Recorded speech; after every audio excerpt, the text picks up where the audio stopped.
যদি আমরা জিততে না পারি বাংলাদেশ হেরে যাবে, বাংলাদেশ হেরে যাবে, গণতন্ত্র হেরে যাবে, আমরা হেরে যাব। সুতরাং এই যুদ্ধে জিততে হবে। এইরকম একজন নেতা আমাদের দলের যিনি প্রতিষ্ঠা করেছেন, আমাদের চেয়ে গর্বিত আর কেউ হতে পারে না। উনি আমাদের নেতা, আমাদের দলকে প্রতিষ্ঠিত করেছেন। উনি বাংলাদেশকে আধুনিক বাংলাদেশ করে, উনি গণতন্ত্রের মানুষ পুত্র। বেগম খালেদা জিয়া গণতন্ত্রের বীরাঙ্গনা সৈনিক, তারেক রহমান গণতন্ত্রের প্রতীক। সুতরাং বিএনপি এবং গণতন্ত্র একে অপরের পরিপূরক, একটা ছাড়া একটা চলতে পারে না। গণতন্ত্র বিএনপিকে ছাড়া চলতে পারে না, বিএনপি গণতন্ত্রকে ছাড়া চলতে পারে না। এই যে পরিপূরকের ভূমিকা, এই গণতন্ত্রের জন্য যে ত্যাগ, জীবন দিয়েছেন, বেগম খালেদা জিয়া বৎসরের পর বৎসর জেল খেটেছেন, তারেক রহমান দেশের বাইরে থেকে বাংলাদেশের মানুষকে ঐক্যবদ্ধ করেছেন, স্বৈরাচারকে বিতাড়িত করেছেন। সুতরাং গণতন্ত্র বিএনপিকে আলাদা করা যাবে না। এই সংগ্রাম এখনো চলছে, এই সংগ্রাম এখনো শেষ হয় নাই।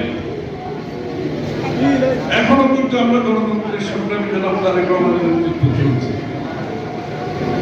এবং গণতন্ত্রের বাহক হচ্ছে একটি সুষ্ঠু নির্বাচন, যেটার অপেক্ষায় আছে আমরা ফেব্রুয়ারির প্রথমার্ধে। এবং এখনো গণতন্ত্রের পথ রুদ্ধ করার জন্য, নির্বাচনের পথ রুদ্ধ করার জন্য, নির্বাচনকে বিলম্বিত করার জন্য এখনো গণতন্ত্র বিরোধীরা সক্রিয় আছে।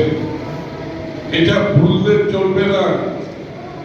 আমাদের গণতন্ত্রের সংগ্রাম এখনো শেষ হয় নাই। এখনো গণতন্ত্র বিরোধীরা চক্রান্ত করছে কিভাবে এই নির্বাচনকে বাধাগ্রস্ত করা যায়, বিলম্বিত করা যায়। নির্বাচন হচ্ছে গণতন্ত্রের বাহক। তারা চায় না বাংলাদেশে একটা গণতান্ত্রিক অর্ডার ফিরে আসুন। কারণ গণতন্ত্র না থাকলে যাদের লাভ, তারা গণতন্ত্র চাইবে কেন, কাদের লাভ, সেটা তো আপনারা বুঝতেই পারছেন। সুতরাং এই যুদ্ধে আমাদেরকে জিততে হবে, ঐক্যবদ্ধভাবে থাকতে হবে। সভাপতি সাহেব বলেছেন, যাকেই মনোনয়ন দেওয়া হবে ভালো মন্দ বিবেচনা করার সেটা জনগণের। আমাদের হচ্ছে তার জন্য, তাকে জিতিয়ে আনার জন্য সম্মুখভাবে থাকতে হবে, পিছন থেকে না, সম্মুখভাবে থাকতে হবে। এবং আপনার কার্যক্রম জনগণের সম্মুখে দৃশ্যমান থাকতে হবে।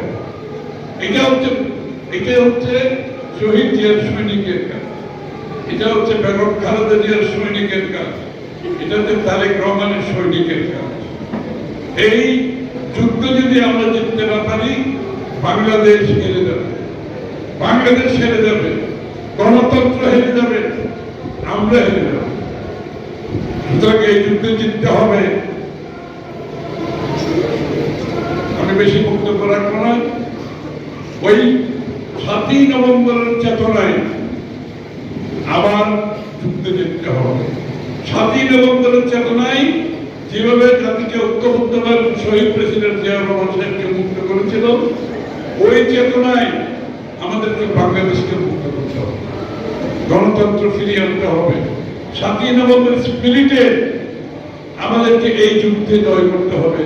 সবাইকে ঐক্যবদ্ধ করে আমাদেরকে এই যুদ্ধে জয় করতে হবে। এবং ইতিমধ্যে আপনারা দেখতে পাচ্ছেন, একদিকে নির্বাচনের কথা বলছেন, অন্যদিকে বিভ্রান্তি সৃষ্টি করতে চাচ্ছে, বাধাগ্রস্ত করতে চাচ্ছে, অগণতান্ত্রিক কার্যক্রমের মাধ্যমে দাবি আদায় করতে চাচ্ছে। জোর জবরদস্তি করে দাবি আদায় করতে চাচ্ছে, চাপিয়ে দিতে চাচ্ছে অন্যের দাবি আমাদের উপর, দেশের উপর।